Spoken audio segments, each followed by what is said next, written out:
pwedeng malaman natin ang klase ng pagkatao ng isang tao sa lumalabas sa kanyang bibig. Pero hindi tayo naghuhusga.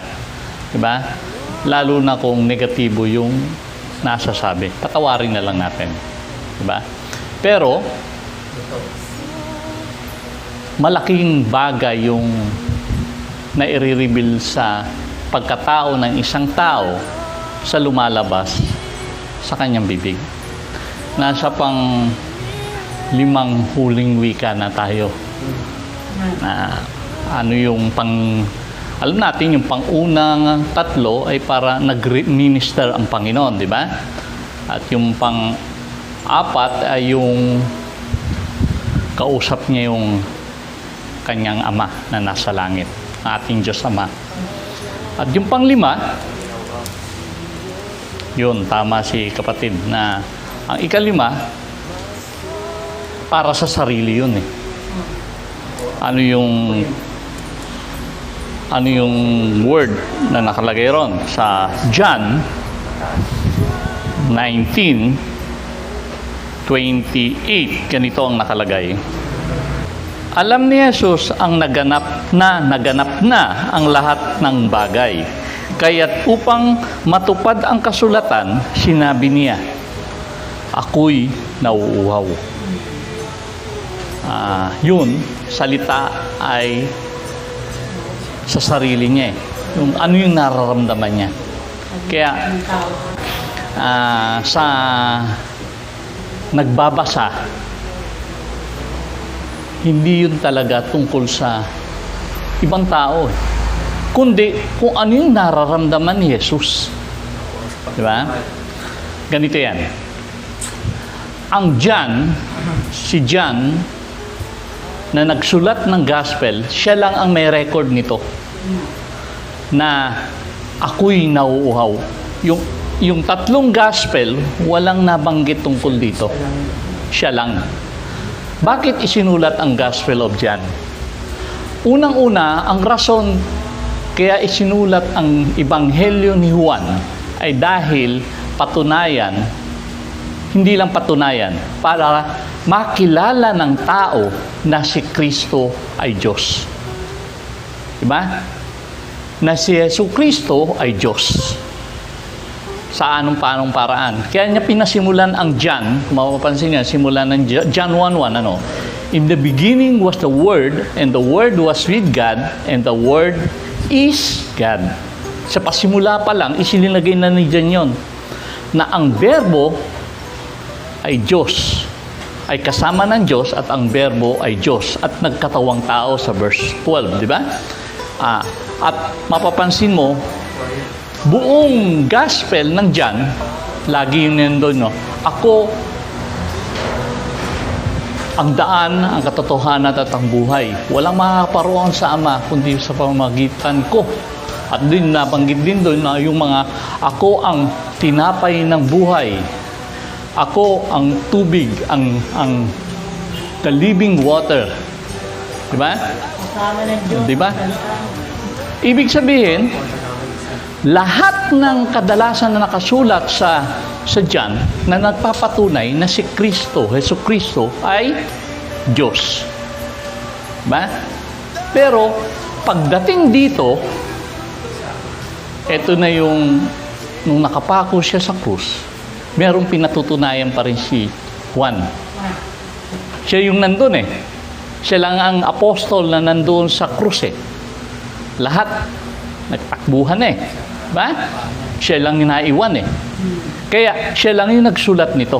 Ano yung naisulat niya? Ako'y nauuhaw. At common na salita yun. Lahat ng tao nagsalita nun.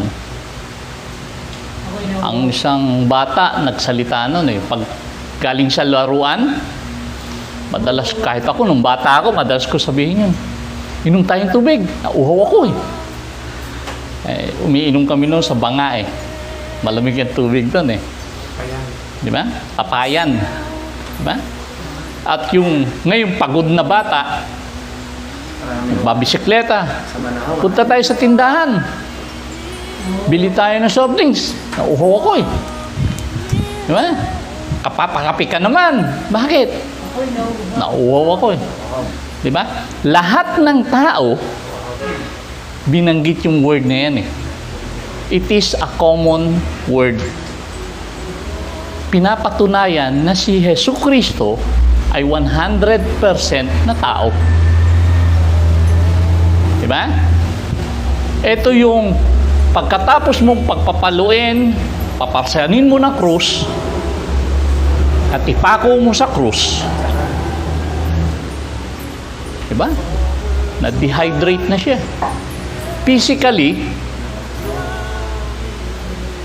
kailangan niya ng tubig. Di ba? Kaya ano sinabing na to eh. Ako'y nauuhaw. Dahil physically, uhaw siya. Ang pinatutunayan dito, sinasabi ni Juan na si Kristo ay 100% na Diyos. Di ba? In the beginning was the Word. At 100% din na tao. Nakagaya nating tao, nauuhaw din. Diba? Ibig sabihin, eto, yung unang tatlo, nagminister siya eh. Diba? Ama, patawarin mo po sila sapagkat sila nakakasala. Di nalalaman ang kanilang ginagawa. Pangalawa, ngayon din ipagsasama kita sa paraiso. Nagmi-minister siya. Pangatlo, sa kanyang nanay at sa isang apostol niya, si Juan, ano ang sabi niya? Babae, narito ang iyong anak. Anak, narito ang iyong ina. Pang-apat, kausap niya ang Diyos, nanalangin siya. Di ba? Diyos ko, ano? Panginoon, Panginoon, bakit mo ako pinabayaan? O Diyos ko, bakit mo ako pinabayaan? Then, panlima, pinatutunayan niya, tao siya. Bagamat siya ay 100% na Diyos, 100% tao siya. Diba? Nauuhaw. Bakit? Ang huli niyang inom ata nung uminom siya ng Lord's Supper eh. Diba?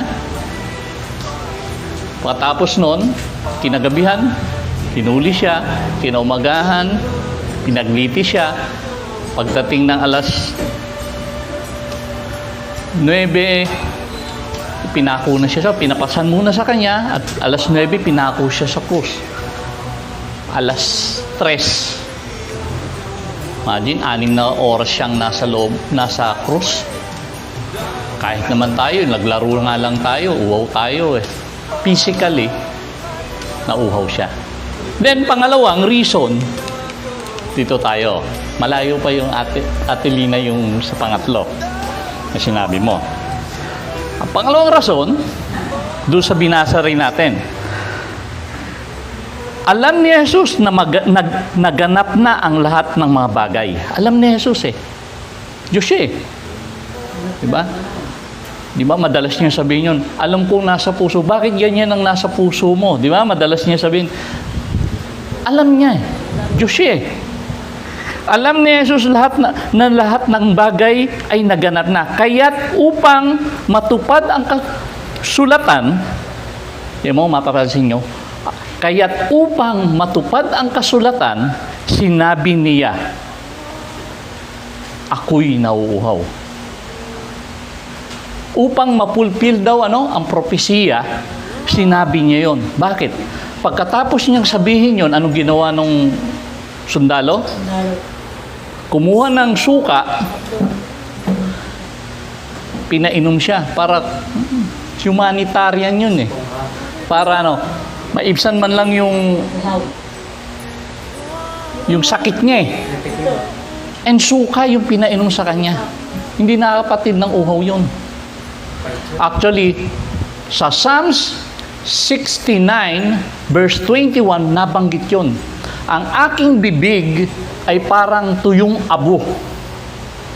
Imbis na tubig ang ipainom sa akin, suka ang ibinigay sa akin. Nakasulat yon sa Psalms bago pa mangyari. Ulitin natin yung binanggit ko. Alam ni Jesus na naganap na ang lahat ng bagay, kaya't upang matupad ang kasulatan, sinabi niya, ako'y nauuhaw. Imagine, alam niya, pag sinabi niya yon, painumin siya ng suka para matupad yung Old Testament prophecy na nagpapatunay alam niya lahat ng bagay. Bagamat siya'y taong nauuhaw, alam din niya, pag sinabi niya yon, painumin siya ng suka. At actually, hindi nga niya tinanggap di ba? Nung nalasahan niyang suka, hindi niya tinanggap. Kasi, ang prophecy ganito Imbis na tubig ang ibigay sa akin, suka ang pinainom sa akin. Imagine, nagkataon sa iba. Pero sa taong espiritual, alam mo hindi nagkataon yun Propesya yun na napulfilled. At hindi lang yun. Alam mo ba, nasa krus, napakadaming propesya na napulfilled. Yung kay Moises na lang, o paano itinaas yung ahas, na ang sino mang tumingin ay maliligtas. Di ba? Ganun din, di ba? Ang Panginoon, nagmukhang ahas. Lahat ng kasalanan ay naipatong sa Kanya. Ano pa? Ang mga sundalo, para matiyak na patay ka, ang gagawin, babaliin yung tuhod mo.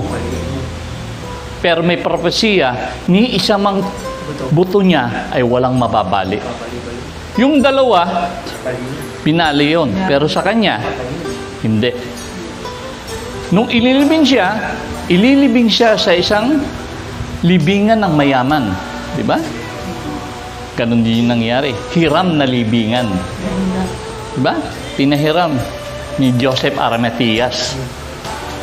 Imagine, sa krus, napakaraming propesiya natupad dahil sa ginawa ni Jesus sa krus. Then pangatlo, ang rason, to provide for our thirst. Diba? Nauuhaw siya. Kasi, para huwag tayo mauhaw. Diba? Diba? Para huwag tayo mauhaw. Siya nauuhaw. Para uminom tayo ng tubig na buhay. Diba sinabi niya yun? Ang sino mang uminom sa akin ng tubig ng buhay ay hindi na muling mauuhaw. Diba? Nauuhaw siya para sa atin. Diba? Dahil alam niya, totoo naman yun na yung sinabi ni Ate Lina kanina na uhaw siya sa pag-ibig natin. Pero, alam niya yun, na pag siya ang nauuhaw, tayo mauuhaw sa kanya. Diba? Kasi, kaya tayo naging spiritual dahil uhaw tayo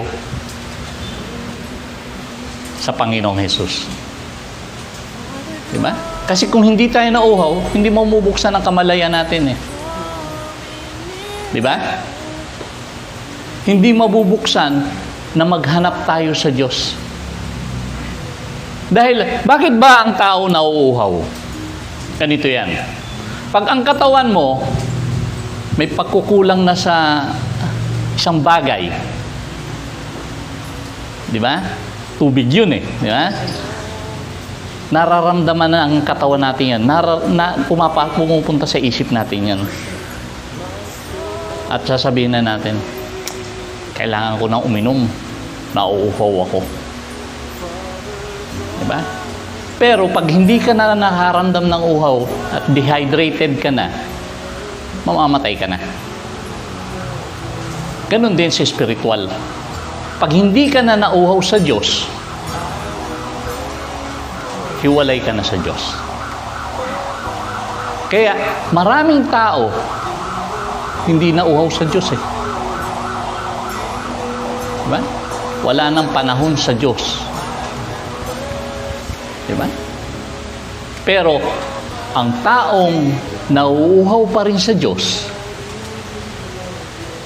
hinahanap niya ang Diyos. Diba? Araw-araw, Lord, nauuhaw ako sa iyo. At pag uminom tayo sa Diyos, diba? Hindi na muli tayo nauuhaw. Kaya parang may takot ako, lagay mo na ulit. Yun, di ba? Kasi parang huwag ka ma-dehydrate eh. Di ba? Lagay mo inom na inom. Ininom mo nun. Tubig. Ang tubig. Bawal na soft drinks. Kaya ka na buhay ako, buhay na tubig ang buhay. Di ba? Diba? Kasi nasa Diyos ako. Oo. Siya kagad daw yung Yun, di ba? siya, mauuhaw ka talaga sa kanya. Diba? Sa kanya ka mauhaw. Sabi, pag Yun yung... Kaya tayo nag-aaral ng salita ng Diyos kasi nauuhaw tayo sa Kanya. mauuhaw ka. Eh? Madalas kong banggitin niya, nauuhaw ako. Oo. And dapat tama yung pagkauhaw mo. Saan ka nauuhaw? Kasi merong iba nauuhaw saan? Sa kayamanan sa mundo. Uhaw na uhaw ko sa pera eh. Di ba? Di ba? Ang iba, saan nauuhaw? Tapos pagmamahal na. Iba, uhaw na uhaw sa ibang bagay. Kaya nga tama yung kung saan ka nauuhaw eh.